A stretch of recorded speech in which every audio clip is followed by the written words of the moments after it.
नमस्कार, मैं रविश कुमार। हमार कटकुट गए। इंटर पास होने और योग्य होने के बाद भी मेरा नाम कटकुट जाता है। मुझे तो तब भी कोई शिकवा नहीं, मगर उन्हें शिकायत है कि वे भी लायक हैं उनसे जो इन दिनों खुद को लायक बता रहे हैं। आज की कहानी के नायक हैं पहले लायक जो हैं नीतीश कुमार, और उनसे बीजेपी की तरफ से लायक घोषित हो चुके नरेंद्र मोदी। नीतीश ने तो अभी अभी अपनी लायकी बजाई है, जबकि नरेंद्र मोदी तो 1 साल से अपनी लायकी की गायकी पेश कर रहे हैं। राहुल गांधी, ममता बनर्जी, जयललिता, मुलायम सिंह यादव, मायावती, इनमें से कोई खुद का नाम लेता है तो कोई दूसरे का, दूसरा तीसरे का नाम लेता है। अन्ना कहते हैं ममता, ममता कहती हैं जया। निरमा का विज्ञापन गीत याद आ गया, सबकी पसंद कुर्सी की लालिमा। सवाल यहां दावेदारी की गंभीरता को लेकर है या औपचारिकता को। औपचारिकता है या नहीं, देश का नेता कैसा हो, आजकल यह नारा पब्लिक कम नेता ही ज्यादा लगाने लगे हैं। वे कहते हैं नारा लगाओ मेरे जैसा हो। आखिर नीतीश कुमार ने बेतिया में क्यों कहा कि उनका बायोडेटा ज्यादा बड़ा है मोदी के बायोडेटा से? क्या बिना नाम लिए वे मोदी पर ही तंज कर रहे थे? हम सब लोग विनम्र लोग हैं, नीतीश कहते हैं, इसीलिए हम लोग कोई बहुत बात नहीं करते हैं। जितने लोग टहल रहे हैं उनसे तुलना करके देख लीजिए हम कोई बुरे हैं क्या? भले ही विनम्रता में हमारी कोई दावेदारी ना रहती हो, लेकिन जितने लोग घूम रहे हैं, किसी को संसद का तजुर्बा नहीं, किसी को राज्य का तजुर्बा नहीं। यहां तो संसद का भी तजुर्बा है, राज्य का भी है, काम का भी है, बातें बनाने का तजुर्बा नहीं है।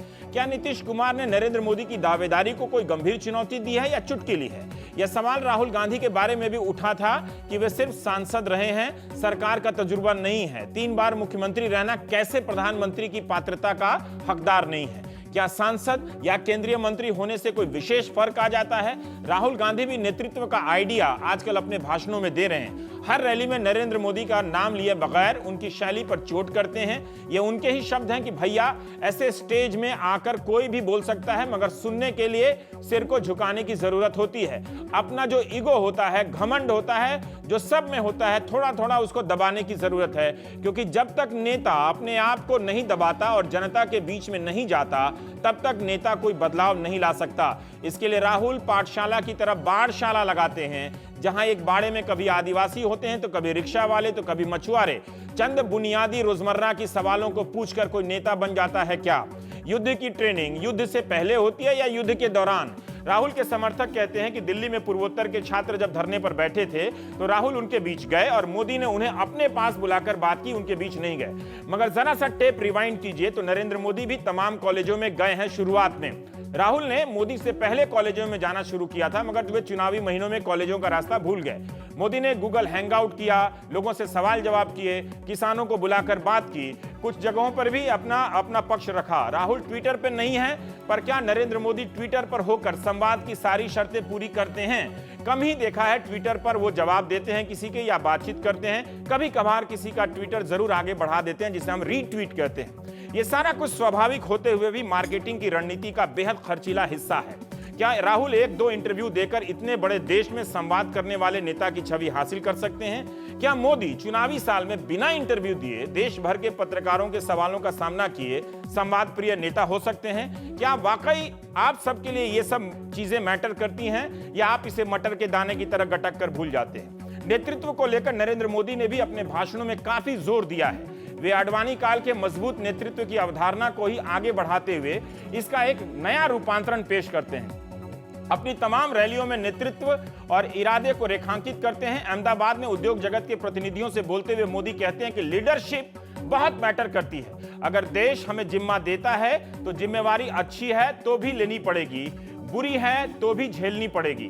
भागने से देश नहीं चलता है। मुझसे लोग पूछते हैं कि मोदी जी पटना रैली से आप भागे क्यों नहीं? मैंने कहा भागना ही होता तो मोदी पैदा ही नहीं होता।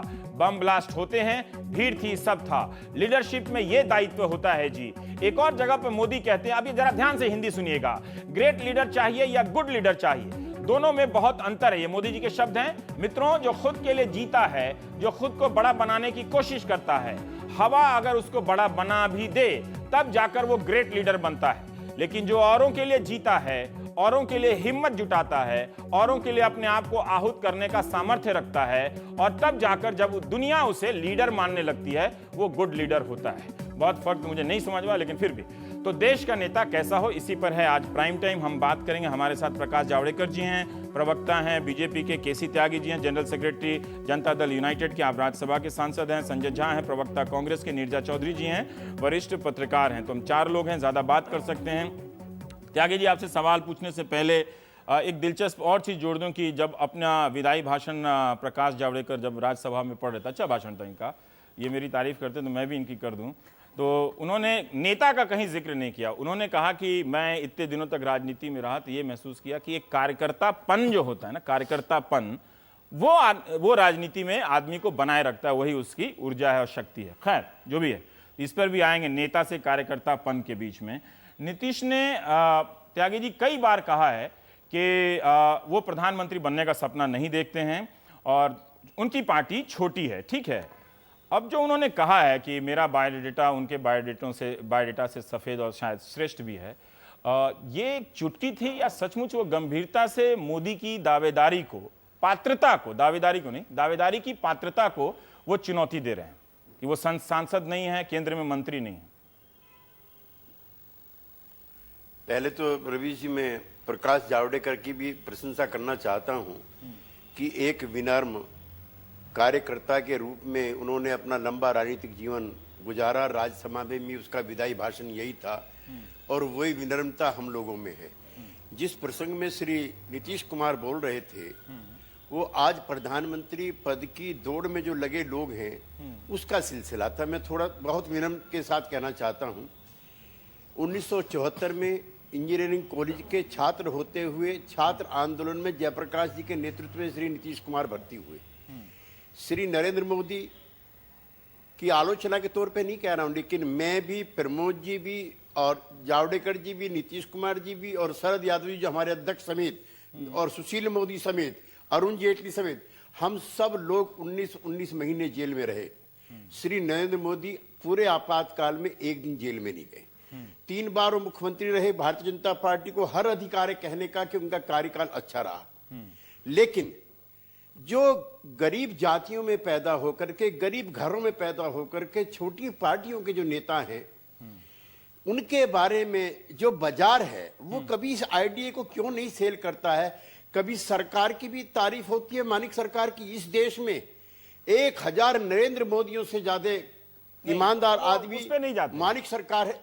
त्यागी जी, हम उस पे नहीं जाते हैं। जो उपलब्ध हैं, मानिक सरकार दौड़ में नहीं है, जो उपलब्ध है उस पे बात करते हैं, फिर भटक जाएगी कि ईमानदार सिर्फ अरविंद केजरीवाल ही।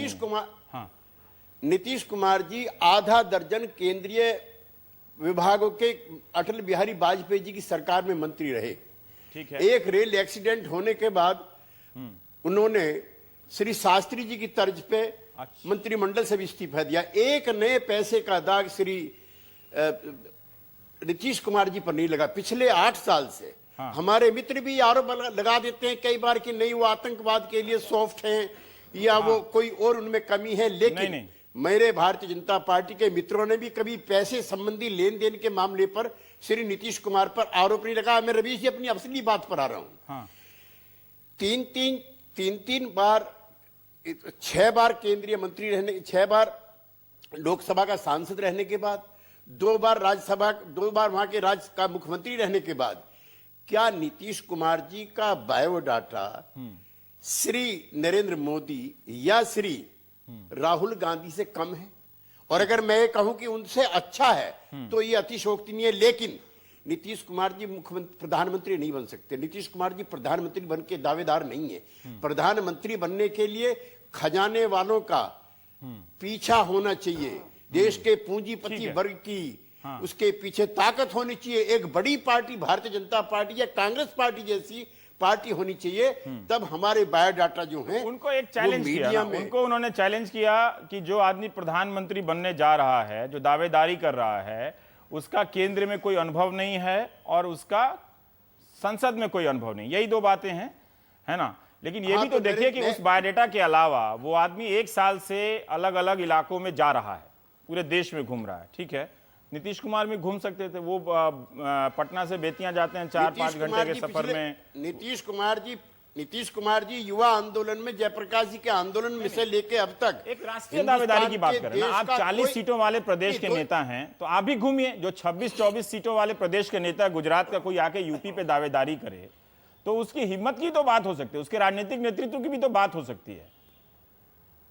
ऐसा है कि पिछले 40 सालों से नीतीश कुमार देश की युवा राजनीति से लेकर अब तक देश की कोई कैपिटल नहीं है, कोई भी, मैं चुनौती के तौर पे कह रहा हूं, कोई बड़ा जिला नहीं है जिसमें वो पार्टी के नेता के रूप में, कार्यकर्ता के रूप में, युवा आंदोलन के नेता के रूप में ना घूमे हो। ठीक है, ठीक है। लेकिन उनके पास इतना पैसा नहीं कि 150 गाड़ियां बुक कराई जाए, 20,000 SUV बुक कराई जाए, 3D से विज्ञापन प्रसारण। तो हमारे पास तो नहीं, हम तो गरीब वर्गों के, गरीब लोगों के, गरीब समूहों के, गरीब राज्यों के जो प्रतिनिधि हैं वो इस देश के प्रधानमंत्री नहीं बन सकते। ठीक है। लाल बहादुर शास्त्री, चरण सिंह और VP सिंह के और चंद्रशेखर के दिन अब चले गए। अब ठीक तो है। बाजार तय करेगा कि कौन प्रधानमंत्री बनना चाहिए। बाजार तय कर रहा है। ठीक है प्रकाश जी, दो बातें मैं और नेतृत्व की और बुनियादी बातों पे जो इन नेताओं ने अपने भाषणों में कही है राहुल, और उस पर बाद में आता हूँ। पहले ये सर्टिफिकेट वाली बात पर आ जाता हूँ। आपके मित्र त्यागी जी कह रहे हैं कि नीतीश इंजीनियर थे, 19 महीने आपके साथ जेल में रहे, मोदी जी एक दिन भी नहीं रहे। ठीक है, वो केंद्र में मंत्री रहे और राज्य में मुख्यमंत्री हैं 2 बार से, और उनकी दावेदारी इसलिए नहीं है आपके मोदी जी की तुलना में कि उनके पीछे बाजार की शक्तियां नहीं हैं। ऐसा है, पहले तो आप दोनों ने मेरे लिए अच्छा कहा तो मुझे आपको धन्यवाद तो करना ही चाहिए, लेकिन बड़ी बात है वो अलग है। ये जो डिबेट है हमें समझना चाहिए, देश नेता चुनता है। हाँ, वो कोई नौकरी का एप्लीकेशन नहीं है कि किसका बायोडाटा हेवी है कागज पर। बात यह है कि देश में सबसे ज्यादा समर्थन जनता का किसको हासिल होता है, वो देश का प्रधानमंत्री बनेगा। और इसमें कोई गलत नहीं है, यही तो लोकतंत्र है।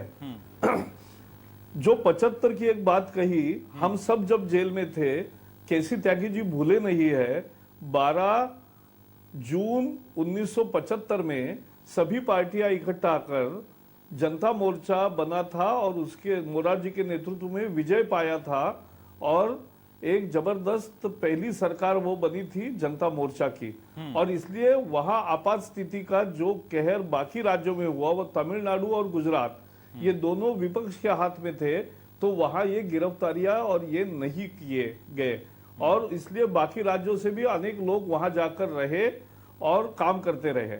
मोदी जी उस समय राजनीति में नहीं थे, वो संघ में प्रचारक थे, और उन्होंने उस समय जो पूरा देश भर में इतना जो बड़ा आंदोलन हुआ, 77 की जो जनता की लहर आई, वो तो संघ के ऐसे हजारों प्रचारकों ने जो काम किया अंडरग्राउंड रह के भी, उसका भी एक लड़ाई का बड़ा अंग है, और वो हमें समझना चाहिए। ये बात हो गई। अब मैं आपको कहता हूं, ये कोई अनुभव का और ये मुझे समझता ही नहीं आर्गुमेंट। इस देश के सबसे 2 प्रसिद्ध मुख्यमंत्री के कामराज और वसंतदादा पाटिल, अच्छा वसंतदादा, वो कोई देवेगौड़ा भी, वो पढ़े लिखे कितने हैं ये मुद्दा नहीं है। मोदी जी भी मुख्यमंत्री बने तब तक ग्राम पंचायत भी नहीं जीते थे, ये क्योंकि लड़े ही नहीं थे। अब वो बने मुख्यमंत्री, बाद में MLA बने, और लेकिन आज सबसे एक सफल मुख्यमंत्री के कैटेगरी में है। मैं नीतीश जी को या किसी दूसरे मुख्यमंत्री को कम नहीं कर रहा हूं। अपने अपने ताकत पे लोग अपने अपनी जमीन पकड़ के नेता बने हैं, त्याग तपस्या से बनते हैं, किसी भी दल के हो। जो 30-40 साल लगातार रहते हैं, शरद पवार हो या जयललिता हो या बाकी ममता हो, वो लड़ाई के ये वहां से बने हैं। और इसलिए मैं मानता हूं कि आज देश के सामने क्या है, देश के सामने कांग्रेस के नेतृत्व के अभाव के कारण देश ने जो 10 साल भुगता है, उस पे आएंगे। पर एक लोग काउंटर परेशान सवाल है। एक जो आपने कहा, मैं दर्शकों के लिए दोहरा दूं, फिर से उनको पता ही होगा कि आपने ये बताया, एक जानकारी ये दी कि मोदी जी जब मुख्यमंत्री बने तो ग्राम पंचायत के सदस्य भी नहीं थे और विधायक भी बाद में बने। ठीक है, तो जब वहां पे कोई बायोडाटा किसी ने नहीं पूछा तो आप क्यों पूछ रहा है? ठीक है, लेकिन प्रकाश जी, भले आपने नहीं कहा होगा, लेकिन आपकी पार्टी, आपके समर्थकों से राहुल गांधी के बारे में भी ये सवाल किया गया कि 42 साल के लड़के हैं, इनका क्या अनुभव है, 2 ही बार सांसद रहे हैं, केंद्र में मंत्री नहीं रहे। नहीं, ये नहीं हमने कभी कहा। ये कोई तरीका नहीं है। देखो, कोई तरीका नहीं। मुद्दा है नेतृत्व की क्षमता, निर्णय की क्षमता होती है, और निर्णय करना कठिन परिस्थिति में चैलेंज को स्वीकार करते हुए उसको अवसर में बदलना, ये नेतृत्व होता है। और मैं 2 उदाहरण दूं अटल जी के, जिसके बारे में किसी का विवाद नहीं होगा। कश्मीर में बहुत संकट की परिस्थिति थी, अलगाववादियों का जोर था, उनके साथ चर्चा का प्रस्ताव था, और वो संविधान के दायरे में हो, दिल्ली की सरकार कहती रही, और वो कहते रहे कि संविधान के दायरे में नहीं होगी। अटल जी गए, लोगों ने पूछा कि किस दायरे में चर्चा होगी, उन्होंने कहा मानवता के दायरे में चर्चा होगी, इंसानियत के दायरे में होगी। अब ये जो है ना, ये लीडरशिप है। झारखंड, बिहार में मुख्यमंत्री थे लालू जी। लालू जी ने कहा Jharkhand over my dead body, और वो घोर विरोधी बीजेपी पब्लिक में है, पर आप बहुत सारी नई चीजें बता रहे हैं, तो मैं हाँ, ये पब्लिक को बहुत, मैं ये कह रहा हूं कि एक जो नेतृत्व होता है, क्षमता उसकी है भविष्य में देखने की, वर्तमान को सबको साथ लेकर एक निर्णय करके आगे बढ़ने की, और उस क्षमता की लड़ाई है। त्यागी जी, अब मैं इससे पहले मैं संजय जी के पास जाऊंगा, क्योंकि हम लोग 4 लोग आराम से जरा बात करते हैं। त्यागी जी, प्रकाश जी ने आपके इस दावे को एक बड़ा अच्छा काउंटर रख दिया। तथ्य मैं दोहराता नहीं हूं, लेकिन मूल भाव से इन्होंने कहा कि कोई नौकरी का एप्लीकेशन नहीं है। अपने नेतृत्व, अपनी उम्मीदें और जो क्या किया है और क्या करने वाले हैं, ये आप जनता के बीच में रखते हैं, उससे जनता आपको चुनती है। और वो इस बात से भी इत्तेफाक नहीं रखते जो राहुल गांधी की आलोचना हुई थी कि वो ज़्यादा अनुभवी नहीं है और उम्र में कच्चे हैं। अगर जनता सपोर्ट करती है तो फिर उस क्राइटेरिया को ये तवज्जो ही नहीं देना चाहते। त्यागी जी, अवसरों को, क्षमताओं को अवसरों में बदलने का जो काम बिहार में हुआ है वो देश में कहीं नहीं हुआ। मैं ऑन रिकॉर्ड जिम्मेदारी से कहना चाहता हूं। दावा करेंगे जनरल बात नहीं, मैं नेतृत्व के सवाल पे आता हूं। नहीं, नेतृत्व के सवाल पर रुकिए, उसकी परिभाषा पे कि कैसा लीडर होना चाहिए, हमारा नेता कैसा हो। हमारा नेता ऐसा हो जिसकी जेब में पैसा हो। आपकी जेब में है, ठीक है। मेरी आवाज सुन रहे हैं आप? नहीं, मैं सुन के चुप हो गया। मैं सुन के चुप हो अच्छा, गया। अब मेरे पास इसका जवाब नहीं है कि इस घोर महंगाई के मुद्दे पर आप लोग चुनाव लड़ रहे हैं, और ये देश का सबसे महंगा चुनाव होने जा रहा है। अब मैं दर्शकों को रोज बताऊंगा कि राजनीतिक दलों की जीडीपी बहुत बढ़ गई है। आप पूछते पूछते 10 चुनाव निकल जाएंगे, लेकिन सोर्स नहीं पता चलेगा। बस संजय झा जी, ये जो लीडरशिप के लेकर जो नीतीश कुमार ने चैलेंज किया है, और प्रकाश जी एक बात कह रहे हैं, उसमें आपके नेता के लिए भी रियायत है, लेकिन आपके नेता के बारे में ये बात कही गई कि वो जिम्मेदारियों से भागते हैं, उन्होंने कोई जिम्मेदारी नहीं ली केंद्र में। क्या आपको लगता है कि ये सब इंजीनियर होना, जेल जाना, या फिर 2 बार मंत्री रहना, 3 बार मुख्यमंत्री रहना, यही क्राइटेरिया है, या उसमें एक विश्वसनीयता की भी एक चीज है? एक समय है जिसमें कोई लीडर बनता है तो उसके ऐसा है। मैं संजय झा जी से पूछ रहा हूं में बिहार, हाँ, अच्छा ठीक है, सॉरी संजय झा।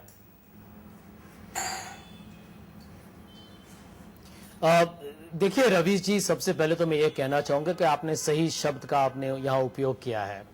कोई भी नेता हो, चाहे वो युवा हो, बुजुर्ग हो, विश्वसनीयता, विश्वास, लोगों को उस पर विश्वास होना चाहिए। और मैं एक नरेंद्र मोदी जी के एक वाक्य के बारे में चर्चा करना चाहूंगा।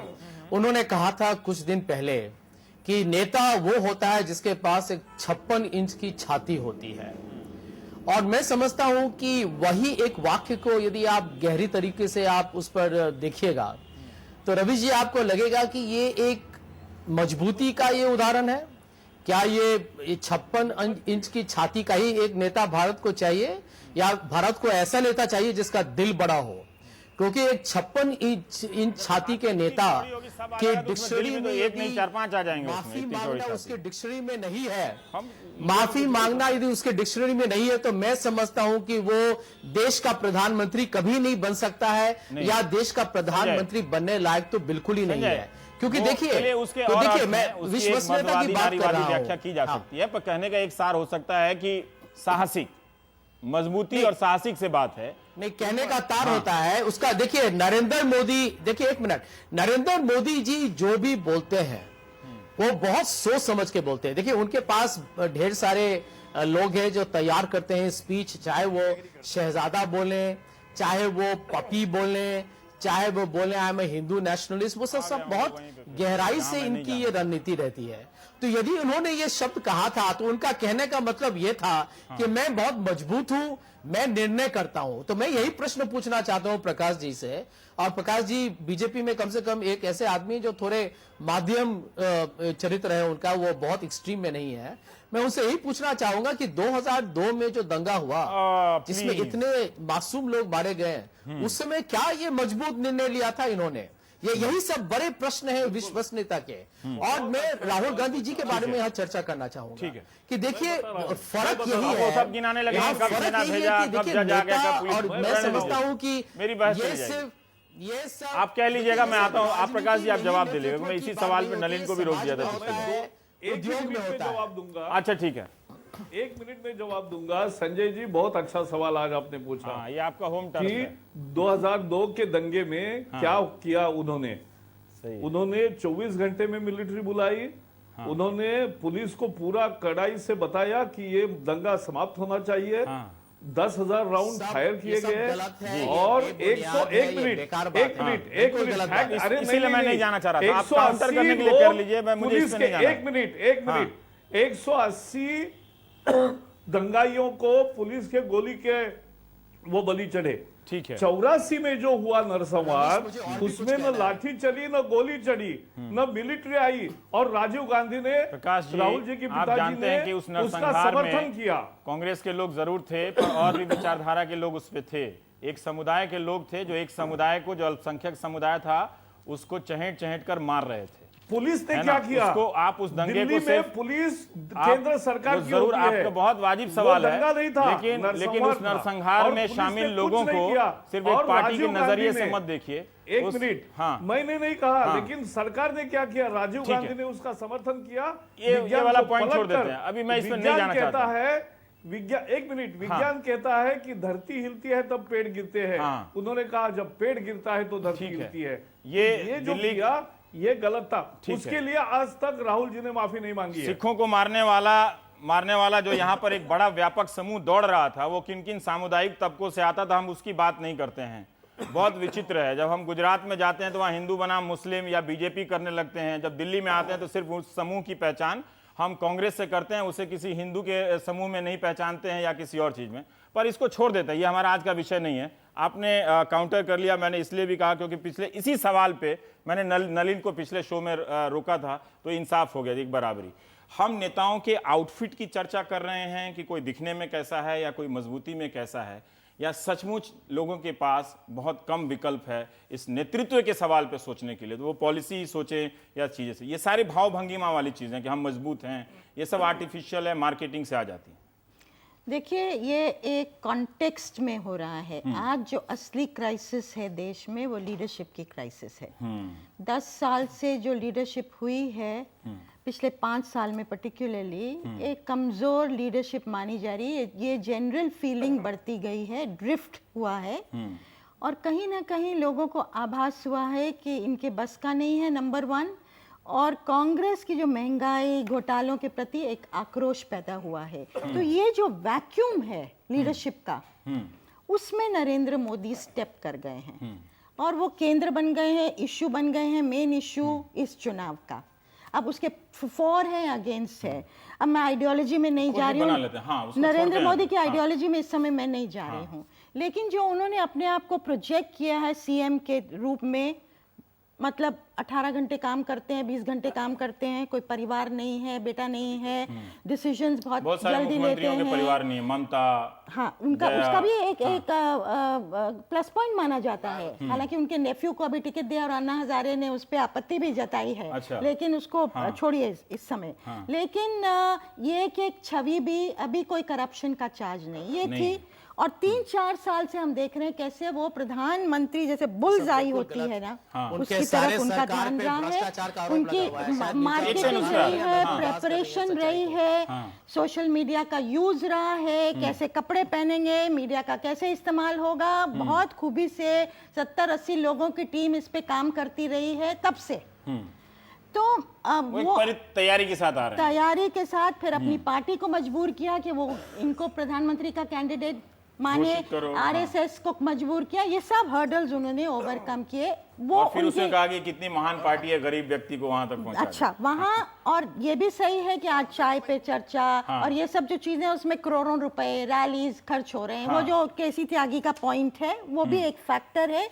लेकिन अगर सिर्फ पैसे वो सब से पैसा होता, कहाँ से आता है? वो नहीं, ईमानदारी का कहाँ पैसा से- होता है? नहीं, वो ईमानदारी का पैसा तो हो ही नहीं सकता हो ना, ही नहीं बिल्कुल सकता। जिस तरह से तो फिर एक और- करप्शन का चार्ज लगे या नहीं लगे, क्या वो फर्क भी पड़ता एक है? पूरी वो पर वो होगी उसके लिए सिर्फ debate। नरेंद्र मोदी पे ही सवाल क्यों? उसके लिए कांग्रेस पर भी हो या तमाम लेकिन दलों पर? मैं ये जो कह रही हूँ, अगर सिर्फ पैसे का होता तो अंबानी अडानी फिर प्रधानमंत्री बनने चाहिए थे, अगर जिसके पास सबसे ज्यादा पैसा, तो वो चीज सिर्फ नहीं है। लेकिन दूसरी जो खूबी, जो रिक्वायरमेंट है एक नेता की हिंदुस्तान जैसे देश में, वो ये है कि क्या वो सब तबकों को साथ लेके चल सकते हैं, सब में कॉन्फिडेंस पैदा कर सकते हैं कि ये प्रधानमंत्री हमको रिप्रेजेंट करेगा। अगर लोग चुनते हैं तो उसी का प्रतिबिंब है कि लोगों ने विश्वास व्यक्त किया है। अगर एक लार्ज तबका है आज, जैसे कि माइनॉरिटीज है, उनके मन में एक सवाल है, उनके मन में कॉन्फिडेंस नहीं है, इसीलिए कई पार्टियां जो ये रिफ्लेक्ट कर रही हैं ऑपोजिशन, वो इन तबकों का कर रही हैं। लिबरल हिंदू में ये सवाल है, कई नौजवानों में ये सवाल है। तो मोदी का जो असली जो एसिड टेस्ट है, मैं मानती हूँ दो होने वाले हैं रवीश जी। एक तो किस तरह से वो इन तबकों को कॉन्फिडेंस दिलाएंगे, अगर वो ठीक है, हिंदुस्तान जैसे देखते हैं। देश अभी को- देखिए उनके पास कितने सहयोगी आ रहे हैं, यहाँ वहाँ से आ ही रहे हैं। हाँ। दूसरा है कि पहले ये वो कहा गया कि कितने- उनके पास कोई नहीं आएगा। कितने हाँ। टॉलरेंट हैं डिसेंट के लिए। और वो एसिड टेस्ट होगा कि मीडिया के साथ, अगर वो प्रधानमंत्री बनते हैं तो मीडिया के साथ वो कैसे पेश आने वाले हैं।